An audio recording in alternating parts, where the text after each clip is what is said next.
A gente tem até uma história boa sobre isso. O Bruno gosta sempre de contar ela, que é sobre a irmã dele. Olha, essa história é interessante mesmo. Conta você que você tem mais os dados. A minha irmã, ela é advogada e ela se formou... Foi o UERJ ou o FRJ que ela se formou? O FRJ. E ela teve uma formação que direcionou ela para crenças mais alinhadas à esquerda, né? Progressista. Não muito forte, assim. Ela tatuou Marx no glúteo, mas a gente já pagou a cirurgia de remoção. Sacanagem. Tô brincando. Bruno. Colocou uma mental picture na galera agora que vai ser complicado.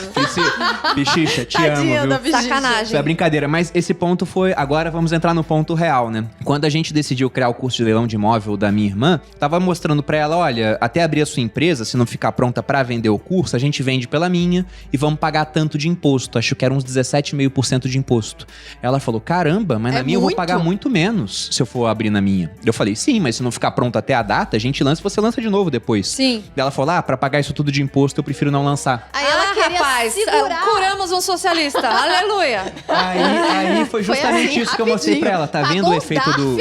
Não. Ai, minha filha, nem tinha pago ainda, nem tinha pago, tá sofrendo. Né? Mas é boleto, esse ponto. cura. Não precisa nem pagar o imposto pra você ver como ele atrapalha as pessoas a tomarem decisão. Ela ia deixar de ganhar um bom dinheiro pra não ter que pagar o imposto. Só que todo ano eu vejo gente deixando de começar a investir pra não ter que declarar imposto de renda. Olha que loucura, né? Se você faz uma transação em bolsa de valores, você comprou uma ação, só comprou, deixou lá guardado.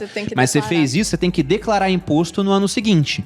Só que declarar, muitas vezes, é só você preencher um papel. Você não perde dinheiro, só perde tempo. Mas mesmo assim, o pessoal tem medo disso. Então, em dezembro, quando eu abro turma mais próxima do final do ano, tem gente que espera o ano virar para poder fazer seu primeiro investimento. Eles não fazem antes porque eles não querem declarar imposto.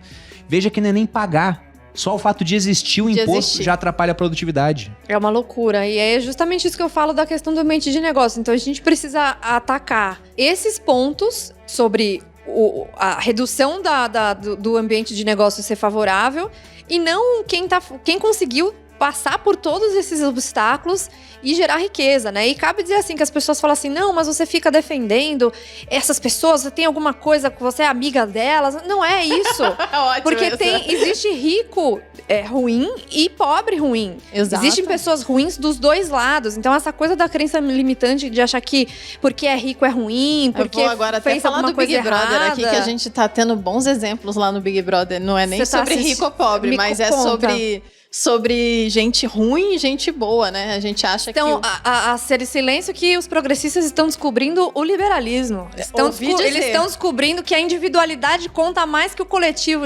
Outra aleluia. É só esse spoiler, assim, que eu vou soltar, né? Que tem a ver com isso. Mas eu gostei do que você falou, Renata. Você tem alguma coisa com esse pessoal? Porque de vez em quando eu falo lá que, olha, eu acho que imposto sobre... Acho não, né?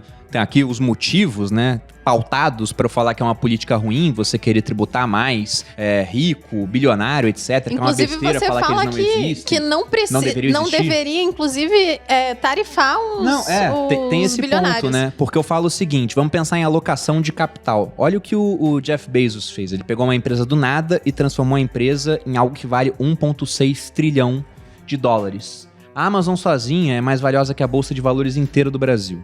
Foi isso que ele conseguiu fazer, né? Esse cara. E por que ele fez isso? Porque ele aloca muito bem capital. Ele é incrível nessa atividade. Tanto que a Amazon não paga dividendos, todo o dinheiro que eles ganham, eles reinvestem na empresa. O Jeff Bezos não tirou R$1 da Amazon, tirando o prolabore dele, né? O lucro era reinvestido. E o Estado não consegue reinvestir tão bem quanto a Amazon.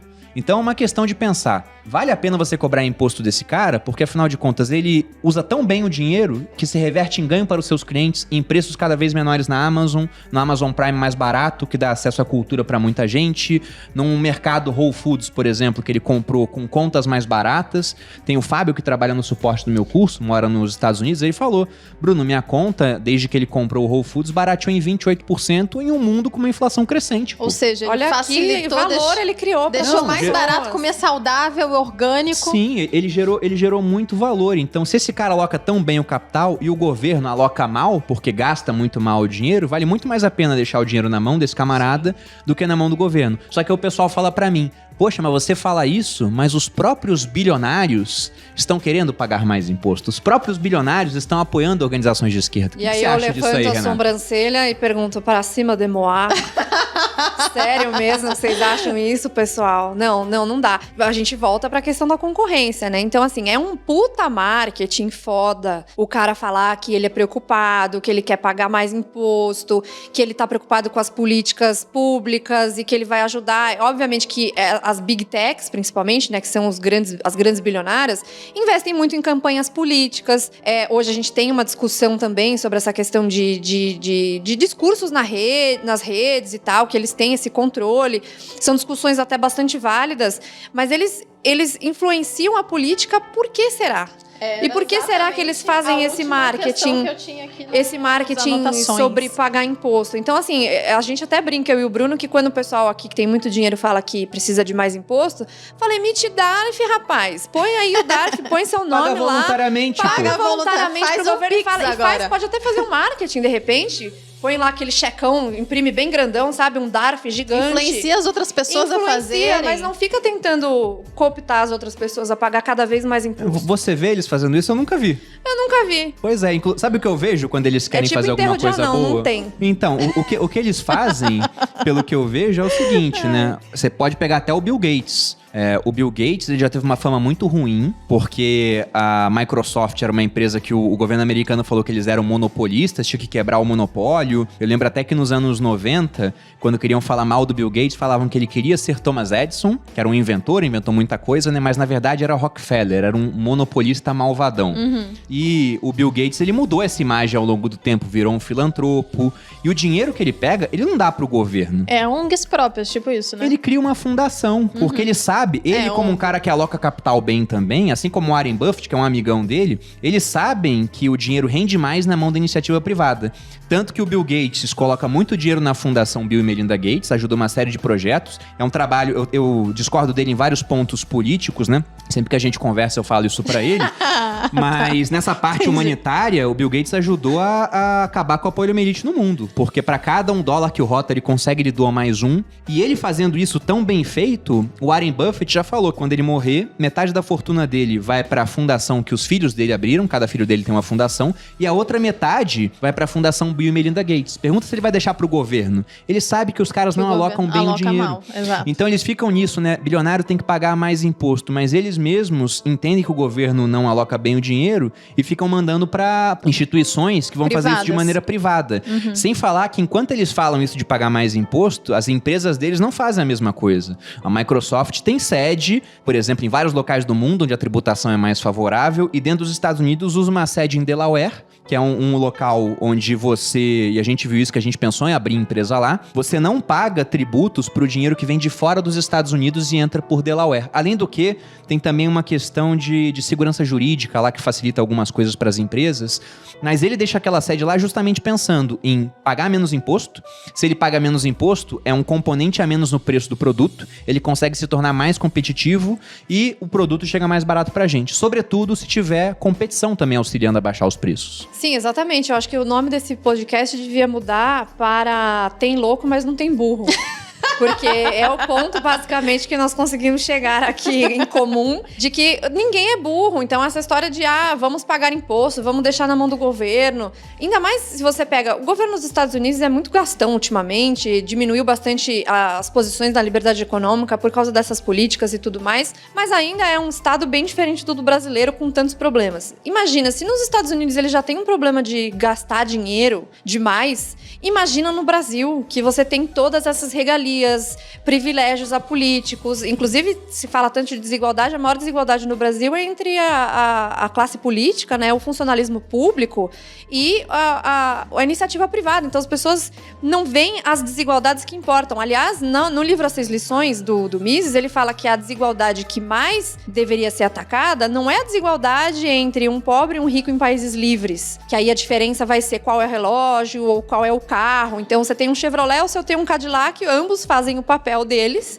mas um é mais luxuoso que o outro, mas ambos têm carro. A maior desigualdade, a desigualdade mais importante é de pessoas em países pobres com as pessoas de países ricos. Por que os países são ricos? Por que eles são prósperos? É porque aquela população especial é mágica ou fez alguma coisa que caiu do céu? Não, é porque teve prosperidade por causa de liberdade econômica. Será que são os indivíduos em si são melhores do que os brasileiros, né? Porque a gente é pouco produtivo aqui, mas bota um brasileiro no ambiente alemão pra ver se não produz igual. Exatamente. A produtividade brasileira é 25% só da produtividade de um trabalhador americano, não por incapacidade do brasileiro, mas porque a gente tem uma tecnologia muito baixa, né? Um acesso baixo à tecnologia, um acesso ruim à educação, infraestrutura ruim e legislação trabalhista muito alta, e aí também vão incluir aí os impostos, tudo que deixa mais caro, né? Quanto mais cara essa cadeia, pior.